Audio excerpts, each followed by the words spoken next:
पुरुषोत्तमम्। वंदे पुरुषोत्तमम्। आज हम पाठ करेंगे, किसी भी महापुरुष के साथ तुम्हारी खुद की तुलना मत करना, लेकिन सर्वदा उनके अनुसरण करो। लक्ष्मी रानी गुहा आलोचना के निर्देश पाते हैं और इस वाणी को पुनराय पाठ करते हैं। वो बोलते हैं, महापुरुष का मतलब होता है पुरुषोत्तम। हर युग में, युग युग में जो पुरुषोत्तम आते हैं, उनके साथ अगर हम खुद के तुलना करते हैं, फिर शिष्य पितृदेव बोलते हैं, वो बात तो और जटिल हो गया, सहज करके सोचो। ठाकुर तो सहज मानुष है। महापुरुष का मतलब जो महान परिपूरक होते हैं, उनके साथ मैं खुद की तुलना नहीं करूंगा। तुलना किससे होता है और एक तुलना करने का मतलब क्या है? तुल्य करना या माप करना। हम लोग मूढ़ मानुष होते हैं, ठाकुर को समझ नहीं पाते हैं और हम सोचते हैं वो भी वाणी लिखते हैं और मैं भी वाणी लिखूंगा। फिर अर्णदा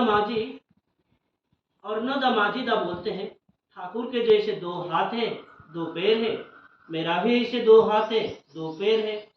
मैं भी खाता हूँ, पीता हूँ, सोता हूँ, ठाकुर भी तो वही करते हैं। ऐसे अगर हम सोचते हैं, शिष्य पितृदेव फिर बोल रहे हैं, शादी तो वो भी किए हैं और मैं भी शादी किया हूँ, तो फिर विशेषत्व तो क्या है? कुछ भी तो नहीं है।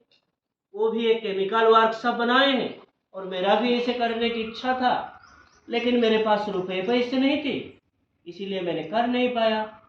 फिर अरुण दादा बोलते हैं, गीता में श्री कृष्ण वही बात बोले हैं, अवजानन्ति मांग मूढ़ा मानोसि तनुमाश्रितम परम भवम जानन्तु मम भूत महेश्वर। जो लोग मूढ़ होते हैं, वो लोग मेरे परम भाव को समझ नहीं पाते हैं, इसीलिए मुझे साधारण मनुष्य जैसे सोचते हैं। शिष्य पितृदेव बोलते हैं, हाँ। फिर इस तरह भी सोचते हैं, जैसे हम लोगों का इस तरह का कोई आइडिया था, इस तरह का आश्रम करते तो अच्छा होता, लेकिन मुझे सुयोग नहीं मिला और हम कर नहीं पाए। ये सुप्त अवस्था में है। ये सबको कहते हैं तुलना। फिर उर्मिलादि भट्टाचार्य माँ बोलते हैं, जैसे एक व्याघ्र वो शिकार करके चिड़िया पकड़ता है और जो साधु होता है वो जप ध्यान करता है। फिर जो साधु उसके शरीर पे चिड़िया आके खुद पे खुद आके बैठते हैं। व्याध उसको देखता है और वो खुद साधु के बेस लेके बैठ गए। तब चिड़िया उसके निकट भी आए, उसके शरीर पर बैठ गए। फिर व्याध सोचता है, अरे भंडारी में जब ऐसे होता है तो मैं अगर असल साधु बन जाऊंगा तो क्या नहीं होगा। तब वो प्रकृत साधु होने की कोशिश की। इसे पितृदेव बोलते हैं, वो तो महापुरुष के साथ तुलना करने नहीं गया, वो तो खुद वहां महापुरुष बनने गया। फिर शिष्य पितृदेव नित्यानंद मंडलदा को आलोचना करने के लिए बोलते।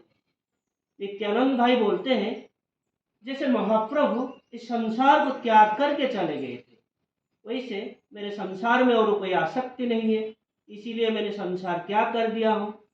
मुझे कीर्तन ही अच्छा लगता है, इसीलिए मैं कीर्तन करता हूँ। और महाप्रभु वो भी करते थे। मुझे एप्पल खाने में बहुत अच्छा लगता है और मैंने सुना हूँ महाप्रभु को भी एप्पल खाना बहुत अच्छा लगता था। इसी पितृदेव बोलते हैं, लेकिन ठाकुर क्या बोले? ठाकुर बोले हैं, किसी भी महापुरुष के साथ अपना तुलना या कंपैरिजन ना करना, सर्वदा उनको अनुसरण करना। वो जैसे चलने के लिए बोले हैं, ठीक वैसे ही कहना है, ठीक वैसे ही होना है।